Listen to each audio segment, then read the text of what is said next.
자, 쌍평행 갑니다. 쌍평행. 3월 17일 수업. 3월 17일 수업.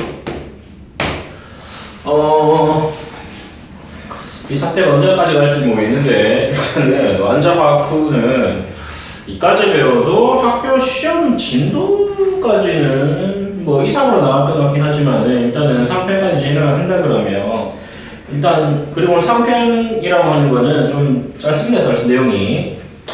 그리고 상평이라고 하는 거를 우리가 처음 배우는 건 아니고, 상평이라고 하는 거. 이 동적평행, 동적평행, 동적평행의 일종인데, 동적평행은 언제 배우냐면, 화학 1에서 배웠습니다, 화학. 4단. 뭐 이런 내용 중에 하나가 이제 상평이라고 하면 되겠는 건데, 일단은 상평형이라고 하는 거는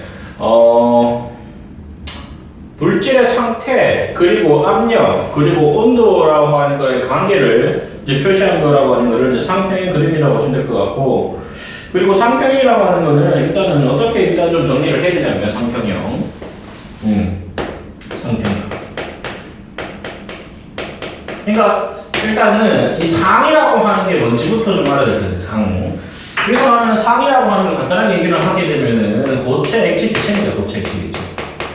이런 것들을 상이라고 그러는 건데, 그러니까 상평이라고 하는 거는 고체, 액체, 기체라고 하는 것들이 이 두 가지 상태가 모두, 두 가지 혹은 세 가지 상태가 모두 존재하는 상태라고 보면 되겠고, 상태 변화가 같은 속도로 일어나고 있는 상태다라고 생각하면 됩니다. 그러니까 상평을 다시 말하면은, 다시 설명하게 되면은 두 가지 이상, 두 가지 이상의 상태가 상태 변화 속도, 상태 변화. 우리 책에도 일단 두 가지 이상의 상이 이제 한 개 존재한다는 말이 나와 있는 건데, 두 가지 이상의 상이 함께 존재하는 거. 함께 존재하는 거다라고 돼 있고, 그리고 상태 변화 속도가 똑같은 거.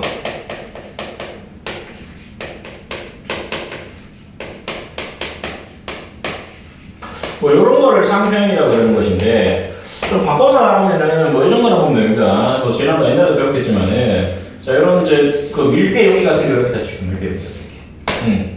그리고 밀폐 용기 같은 게 이렇게 있는데, 요렇게 물을 요렇게 채우게 되면, 이 물에서 이렇게 물이 수증기로 변화시켜줘. 이렇게 물이 수증기로. 물이 수증기로 변하게 되면은, 한참 시간이 지나면 어떤 상태가 될 수 있냐? 증발 속도라고 하는 거는 크게 차이가 없죠. 그러니까 파란색이라고 하는 거, 요걸 우리가 이제 증발 속도라고 그러면, 증발 속도. 시간이 지나면은 요거가 조금 낮은 높이로 수면이 좀 내려오는데, 내려온다고 해도 이제 증발 속도는 차이가 없는 거고, 증발이 되면은 요 빈 공간에 자꾸 수증기가 저기 세질 수 있는데, 수증기가 채워지면은 그 수증기가 다시 응결이 되는 속도가 있습니다. 응결이 되는 속도. 대충 이거는. 그래서 요 수면 높이라고 하는 게 요게 계속적으로 유지가 되는 상태라고 보면 되겠는 건데, 이걸 어떻게 해석을 좀 해야 되냐면, 증발 속도라고 하는 거하고 응축 속도라고 하는 것들이 똑같아가지고, 그 속도가 똑같아가지고 액체랑 기체 상태가 함께 존재하면서 이 높이 이될 수 있다라고 하는 거, 즉 요 속도가 똑같아지는 이런 상태라고 하는 것을 상평이라고 생각하면 됩니다. 자, 우리 책에도 처음에 소개되어 있는 게 증발과 응축인데, 빨간색으로 위로 올라가는 화살표가 3개, 파란색으로 밑으로 내려오는 화살표가 3개인데, 그 속도가 똑같은 상태라서, 그러니까 이렇게 되면은 겉으로 볼 때는 겉으로 보기에 아무런 일이 일어나지 않는 거죠. 처럼 보이는 거예요. 처럼. 일어나지 않는 게 아니라 증발과 응축이 좀 일어나는 놈이 되거든요. 뭐 이런 거를 상평이라고 한다라고 하는 걸 일단 정리를 하시면 좋겠고, 그 다음에 상평형 그림이라고 합니다. 상평형 그림.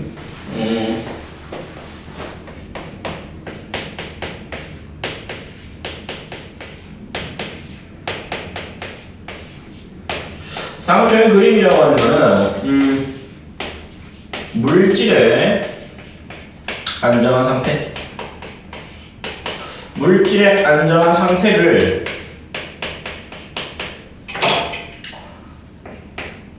온도와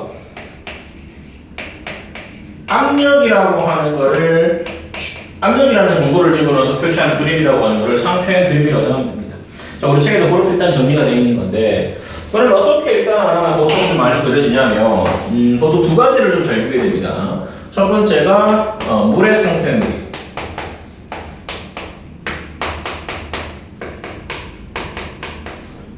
물의 상평행 그림이라고 하는 거를 다 알고 한다고 생각을 좀 해야 되겠고, 일단은 세로축이라고 하는 거, 세로축이라고 하는 거를 이거를 압력이라고 합시다. 압력.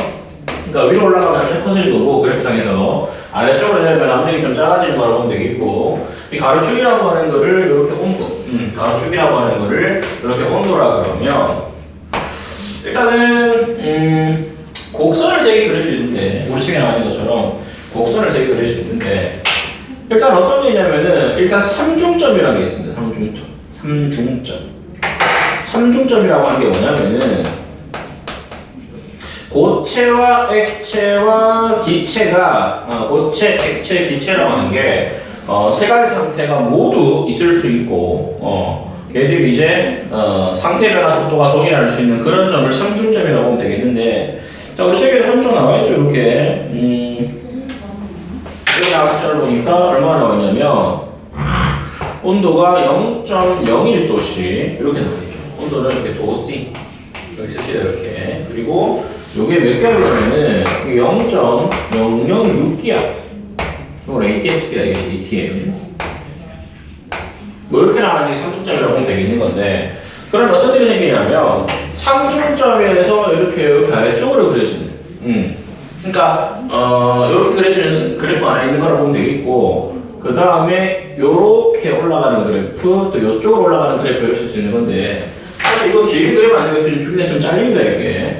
잘려가지고, 저거 될 수 있는 그래프가 따로 있다 그러는 거라고 보면 되겠는 건데, 일단 저 수치를 조금 기억을 해주시고, 그 다음에 우리가 사는 기압인 IPDR, 여기 있으니까, 여기 수치가 거의 안 맞는데, 좀 그래프 보면 알겠지만은, 좀 뭐라 해야 될까?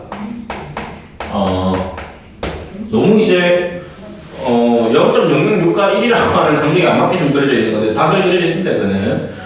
그때 요 상태라고 하는 거를 보여주는 거라고 보면 되겠는 건데, 자, 요게 0도입니다, 0도. 요게 이게 얼마나 나오는데 100도가 나오는데, 100도. 그러면 결국 우리가 판단할 수 있는 게 뭐냐면은,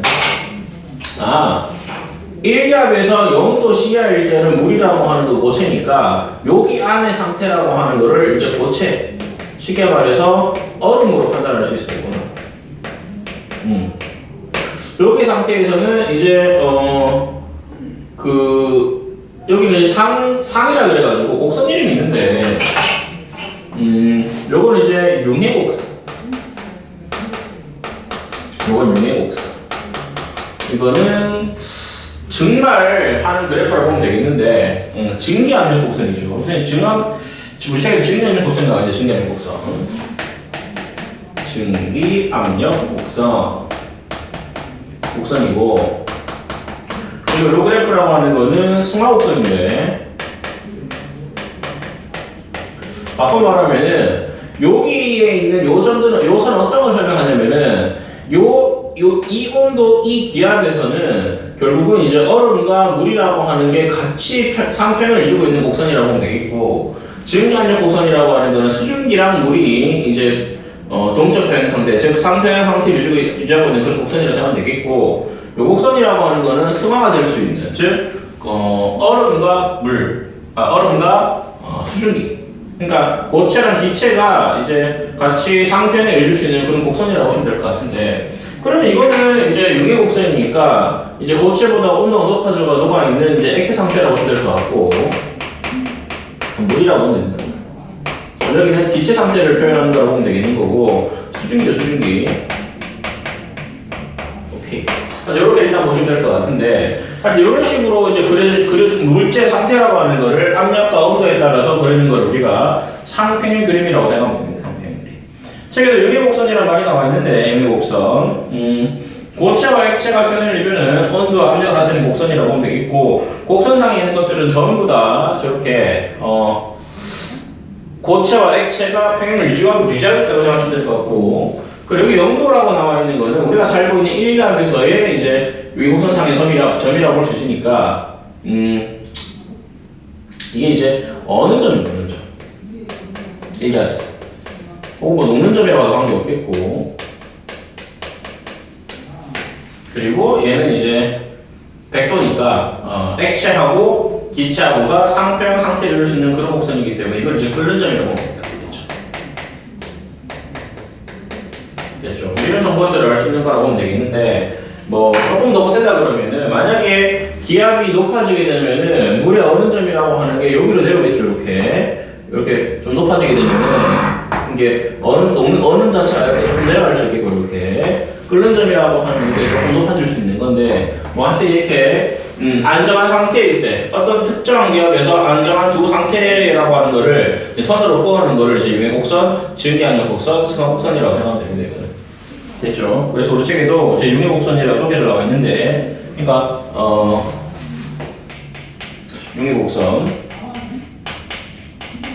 용해곡선이라고 하는 거는 어떤 걸 좀 보여주는 거냐면 용해 속도 하고 응고 이제 어느 거죠? 이 속도가 같아지는 속도라고 생각하면 됩니다. 책에도 용해 속도라고 하는 그런 속도가 똑같다는 말은 지금 따라오는데 추가해서 조금 적어주시면 될 것 같고 그 상의 온도라고 하는 거를 우리가 어느 점이라고 한다. 그러니까 용해곡선 상의 그 온도라고 하는 거 이런 것들을 어느 점이라든지 혹은 녹는 점이라고 한다고 하는 거 이걸 좀 체크하셔야 될 것 같고 그 다음에 좀 봐야 될 게 증기압력곡선인데 증기압력곡선 어떤 사람들은 증기압곡선 들긴 하는데 둘 다 맞는 말입니다. 증기압력곡선 증기압력곡선이라고 하는 거는 여기 지금 액체랑 기체가 모두 있을 수 있으니까 어떤 상태를 볼 수 있냐면 증발 속도라고 하는 거하고 응축 속도가 같아지는 상황이라고 생각하면 되겠고 그리고 이때 해당하는 그 온도라고 하는 걸 우리가 뭐라 그러냐 이제 끓는 점이라고 한다는 거 됐죠? 요거 일단 좀 체크를 하시면 될 것 같고 세 번째가 승합곡선이라고 하면 되겠어요. 승합곡선은 가만히 생각해보니까 언제쯤 가능하냐면 3중점 이하의 기압에서 나타난다고 보면 됩니다. 3중점 이하의 기압 그러니까 0.006기압 이하에서 나타날 수 있는 곡선이라고 보면 되겠는 건데 그러니까 0.001도씨 보다 좀 작아도 세 가지 상태가 나타날 수 있는 거라고 보면 되겠는데 그러니까 요거 밑으로는 아무리 해봤자 고체하고 기체밖에 안 그리죠 이거는. 그래서 요거 이하에서만 일어날 수 있다라고 하는 거를 좀 체크를 해야 되겠고 고체랑 기체가 평행을 이루는 온도라고 보면 되겠는 건데 그래서 3중점이라고 하는 거는 세 가지 상이 다 이제 평행을 이루고 있는 거다라고 하는 거를 체크를 하셔야 되겠고 또 하나 봐야 될 게 뭐냐면은 우리 책에 나와 있는 그래프를 보면 알겠지만은 B라 그래서 요렇게 옮겨지는 상황을 요렇게 예를 들어서 B라 그러고 책에 나와 있는 것처럼 요런 식으로 옮겨지는 상황이라고 하는 거를 A라 그러면 이걸 어떻게 해석을 할 것인가를 좀 봐야 되겠는데 A라고 하는 건 어떤 상황이냐면은 압력은 일정하고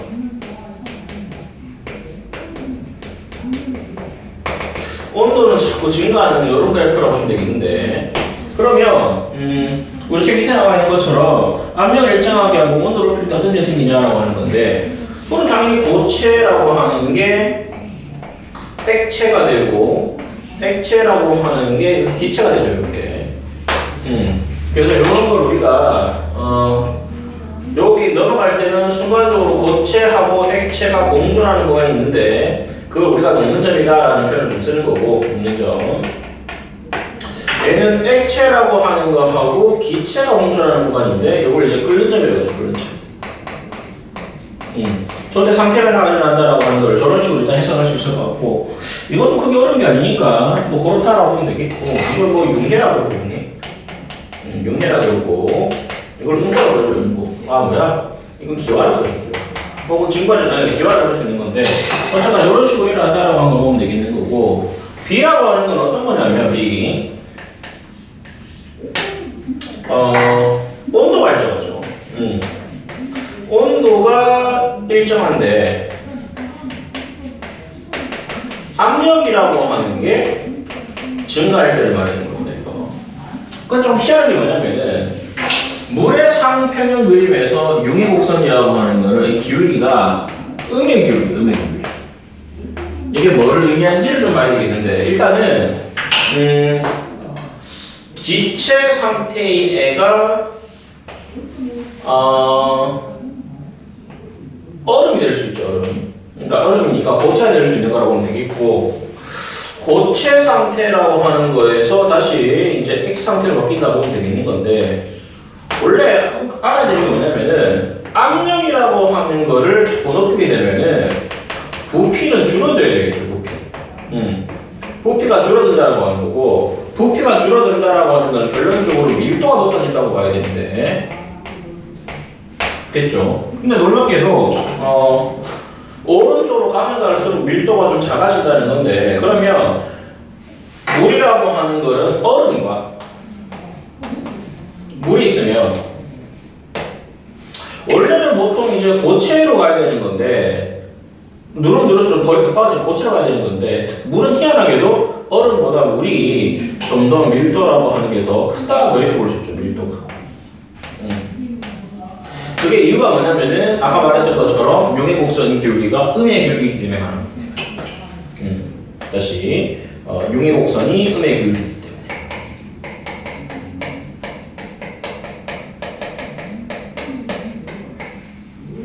이런 좀 희한한 일이 생긴다고 보면 되겠고, 전 세계적으로 정주적으로도 물이 좀 이상한 놈이라고 보면 되겠는 건데, 그게 좀 왜 그러냐면은 물 분자의 독특한 구조 때문에 그렇다고 보면 되겠고, 특히나 4도씩 물이 가져온 밀도가 좀 작다고 보면 되겠는데, 얼음이라고 하는 거는 물 분자 이렇게 있으면은, 물 분자 이렇게 있으면, 여기 육각 구조를 이루면서 빈 공간을 만들어내는 거라고 보면 되겠는데, 여기 얼음이라면, 이게 압력을 가게 되면은, 이런 데서 좀 뭐가 좀 채워집니다, 이렇게, 주변에서.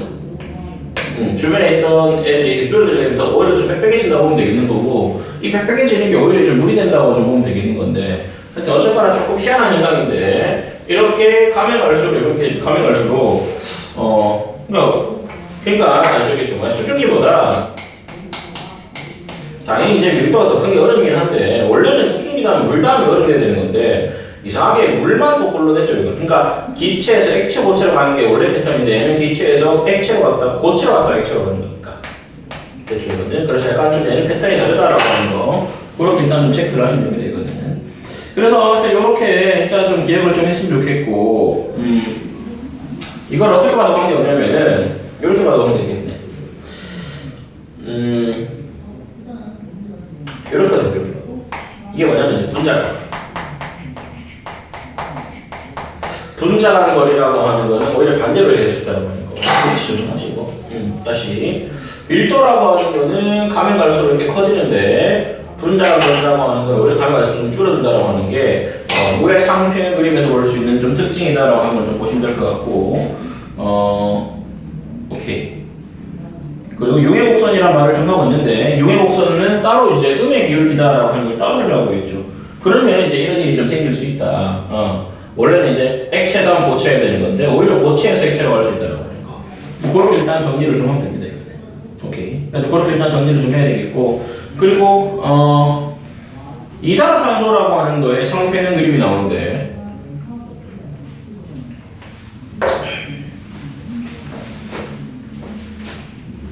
여기 할까?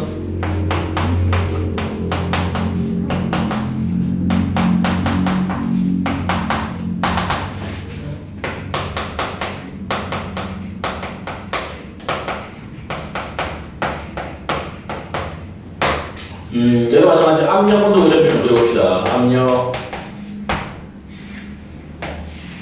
온도 그래프를 좀 그리면, 근데 하나 이것도 참고사항이긴 한데, 이게 그래프가 가다 지금 183페이지 보면 알겠지만은 그래프가 가다 좀 끊겨져요. 이게 여기는 우리가 임계점이라고 그래서 임계점. 이 온도와 이 압력을 넘어가면 액체랑 기체를 구별하는 게 의미가 없어져 버리고 이 구별도 실제로 안 된다라고 하는 임계점이라고 하는 게 있습니다. 이거는 그래서 덜 그런 게 아니고 이제 그는 정도 있다라고 하는 거를 아셨으면 좋겠고 그건 이제 이산화탄소도 마찬가지라고 보면 되겠는데 근데 그래프가 약간 다르죠 이거는. 약간 이런 식으로 그려지는 건데 가만히 보니까 융의 곡선이 양의 기울기입니다. 양의 기울기. 음의 기울기가 있고 다시 상중점이 여기쯤에 있다 그러면은 이제 그 아까 말했던 수화곡선 그대로 그려지는 거고 그 다음에 융의 곡선이 양의 기울기 그리고 증량의 곡선이라고 하는 것도 양의 기울기 이렇게 그려진다고 생각하면 되겠고 그럼 아까 말한 것처럼 똑같이 설명하게 되면 여기는 고체 여기가 액체 여기가 기체라고 하면 되겠고 놀랍게도 이 3중점의 기압이라고 하는 게 5.1기압이에요. 5.1기압. 우리가 사는 1기압이라고 하는 건 이제 5.1기압이 될 수 없죠. 우리 1기압 잘 있으니까. 그리고 여기 온도라고 하는 게 대충 얼마쯤 나오냐면은 마이너스 56.6도씩 이렇게 나온다고 생각하면 되겠는 건데 그러니까 우리가 사는 1기압은 대충 여기 1기압이고 그때 온도라고 하는 게 마이너스 78.6도씨 5도씨 이렇게 된 거라고 보면 되겠는데 상중점이 너무 위에 있으니까 우리가 사는 상황에서는 실제로 이산화탄소라고 하는 거를 기체 상태라고 하는 거 그리고 고체 상태라고 하는 거는 드라이 아이스인데 그러니까 이 두 상태밖에 못 보는 겁니다. 그 액체 상태의 이산화탄소 본 적 없죠 이거는. 1기압에서는 절대 볼 수 없는 게 아까 말했지만은 이 승하곡선 자체라고 하는 게 그 3중점 이하의 온도에서만 나타나는 그 이하의 기압에서 나타난다고 했는데 우리가 사는 1기압 자체가 3중점 이하이기 때문에 액체 상태의 이산화탄소를 보지 못한다라고 일단 정리를 하면 됩니다. 됐죠? 그래서 우리 책에도 이렇게 쭉 나온다고 보면 되겠고 그래서 고체에서 액체로 가고 이렇게 쓰지 말까? 고체, 액체, 기체가 있으면은 얘는 조금 이렇게 갑니다. 이렇게. 아까 말씀 요게 이제 분자간 거. 분자간 거리. 보통 이렇게 보통은 그리고 가면 갈수록 밀도가 좀 커진다고 합니다. 밀도 커지고 밀도 커진다. 이렇게 일단 정리를 좀 했으면 좋겠고 이거는 아까 말했지만 요의 곡선 자체가 양의 기울기죠. 양의 기울기. 그래서 이제 보통 우리가 아는 패턴대로 간다고 일단 정리해주면 되겠고 아까 말했지만 얘들은 이게 음의 기울기이기 때문에 압력을 높이면은 끓는 점 어느 정도 내려가지만 끓는 점도 올라가는데 얘들은 아닙니다. 얘들은 압력을 높일수록 기존 끓는 점과 녹는 점이라고 하는 것들이 전부 다 이렇게 다 올라가죠. 이렇게 점점 올라간다라고 하는 걸 좀 보셨으면 좋겠고 이게 둘 다 양의 기울기이기 때문에 가능하다는 거고 승하곡선에서 봐야 되는 거는 3중점 압력이 5.1기압이기 때문에 1기압에서는 승화가 일어나는 승화성 물질이다. 그러니까 우리가 사는 게 1기압에서는 여기 3중점 이하이기 때문에 결국 이산화탄소는 승화성 물질이다 라는 거를 승화곡선으로 판단할 수 있다라고 생각하시면 됩니다. 됐죠? 그렇게 보시면 될 것 같고 그리고 이제 생각보다 문제 풀 때 이제 어렵진 않은데 상평형 그림만 좀 아시면 될 것 같고 그리고 상태평형 중에 하나가 몇 가지 소개할 게 있는데 어떤 게 있냐면 첫 번째는 증기 압력 곡선으로 설명할 수 있는 거.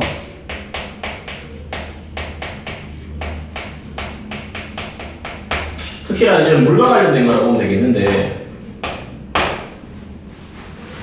일단은 책에 어떤 걸 소개하고 있냐면은 높은 산이라는 걸 설명해요. 높은 산. 높은 산이라고 하는 거는 지상보다 압력이 낮은 곳인 것 같으니까. 그쵸? 그러면 이 압력이 조금 낮은 곳이라 그러면은 끓는 점이라고 하는 거 어떤 일이 생기냐 100도씨도 안 돼가지고 이제 조금 물이 끓어버린다는 건데 그게 뭐 어쩌라는 거냐라고 볼 수도 있겠지만은 압력이 높으면은 끓는 점이 좀 낮아지겠죠. 끓는 점. 그러니까 액체 상태의 물이라고 하는 게 온도가 높아져도 100도가 안 되는 겁니다. 그러니까 음식을 넣어도 100도 상태를 만들 수가 없습니다. 물속에서는. 이게 좀 낮아지기 때문에 결국은 이제 쌀이라고 하는 걸 넣어가지고 밥을 해도 밥을 잘 안 익는다. 그러니까 원래 밥이라고 하려고 그러면 100도 정도는 돼서 이제 물 끓는 물에 쌀을 집어넣어야 쌀이 좀 잘 익는 건데 그 도달하기 전에 끓어버리니까 그러니까 100도가 안 되니까 쌀이 잘 안 익는다라고 보시면 될 것 같고 끓는 점이 떨어진다. 그래서 방지하려고 그러면은 냄비 위에다가 이제 돌을 좀 올려라 뭐 이런 거 주장하고 있는데 결론적으로 압력을 높여야 되지. 그럼 처음부터 그러지 말고 처음부터 압력솥을 쓰면 되지. 처음부터 압력솥을 쓰면 될 것 같은데 압력솥이라고 하는 거는 기본적으로 압력을 높이는 겁니다.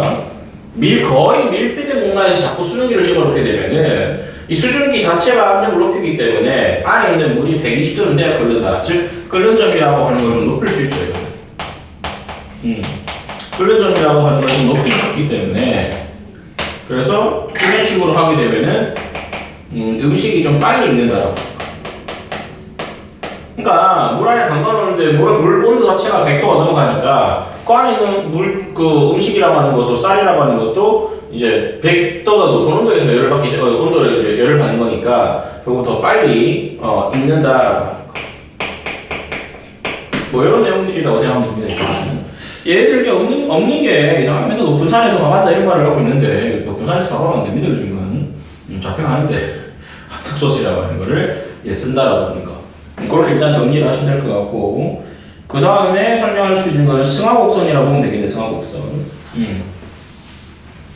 여기도 중요할까? 승하곡선.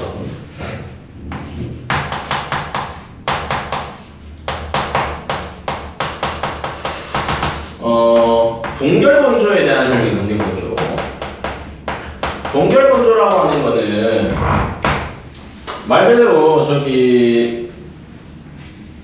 그 식품이라고 하는 거를 급속 냉동한 다음에 0.006기압이하고 낮춰서 만드는 거로 보면 되겠는데 예를 들어서 명태라고 하는 거를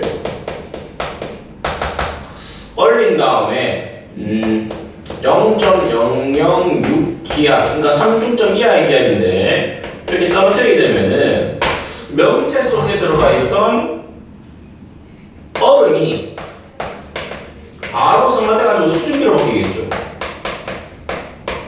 그러면 어쨌거나 명태 속에 있는 수분이 날아가 버리게 되면은 자꾸 건조해지는 거라고 보면 되겠고 약간 뭐 이런 식으로 만들어주는 방식이 실제로 이게 북어를 이렇게 만들진 않는데 이게 북어 같은 게 이렇게 만들어진다고 합니다. 실제로 이제 북어를 저렇게 만드는 건 아닌데 이론상 이렇게 될 수 있다라고 합니다. 일단 동결건조라고 하는 건데 이거 너무 차가워도 압력만 너무 떨어뜨리게 되면은 바로 승화가 돼가지고 저런 식으로 마르게 할 수 있다. 그러니까 젖은 책 같은 거를 말리려고 그러면은 헤어드라이어로 말리는 게 아니라 냉동실 같은 데 이렇게 밀폐 공간에 좀 집어넣게 되면은 좀 더 깊은 설명이 필요하겠지만은 사실 이제 냉동실 안에 기압이 이 정도가 되거나 그런 건 아닌데 너무 온도가 낮으면은 기본적으로 고체랑 기체가 상경을 일 수밖에 없기 때문에 책이 이렇게 젖은 책도 마르면서 그 얼음이 수증기로 변하게 되면서 이 책이 이렇게 너무 좀 말려도 깨끗하게 마른다라고 하는 거. 뭐 그런 식으로 일단 정리를 하면 됩니다.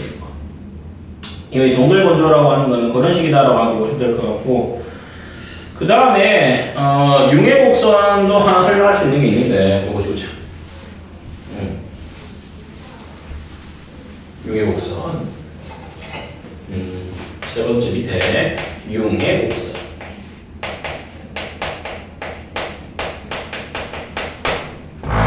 이거 뭐냐면은 결론부터 말하면 얼음에 압력을 증가시키면은 녹는 점이 좀 떨어진다는 거죠. 녹는 점이 낮아지게 되겠고 결국은 이 얼음이라고 하는 게 녹는다라고 하면 됩니다. 그런 내용이라고 보면 되겠는데 이게 조금 시험을 좀 해보려고 그러면은 냉동실에 있는 얼음을 꺼내가지고 입안에 넣은 다음에 어금니를 이렇게 살짝 누르면 이게 녹습니다. 약간 압력에 의해서 녹는다라고 보면 되겠는데 그러니까 쉽게 말해서 여기 있던 점이라고 하는 게 자꾸 이렇게 상태를 이루는 거라고 보면 되겠는데 자꾸 압력을 이렇게 높이게 되면은 자꾸 이런 식으로 녹는 점이 떨어지죠. 녹는 점이 떨어진다라고 하는 거는 잘 어느 정도 내려간다라고 하는 거는 잘 안 온다, 즉 녹는다라고 보면 되겠고, 그래서 그런지 이렇게 얼음판, 일단 R3 같은 얼음판이 이렇게 있다 그랬을 때 지금 스케이트를 때 이런 식으로 이제 압력을 이렇게 가하게 되면은 녹는 점이 떨어지게 되면서 이 부분이 순간적으로 어떻게 되냐면 이게 물로 바뀝니다. 물의 상태로 바뀌게 되는 거고, 그러니까 미끄러져 가는 겁니다. 지나가면 다시 얼고, 됐죠? 지나가면 다시 온다고 보면 될 것 같고, 아니면 또 많이 설명할 수 있는 게 이건데,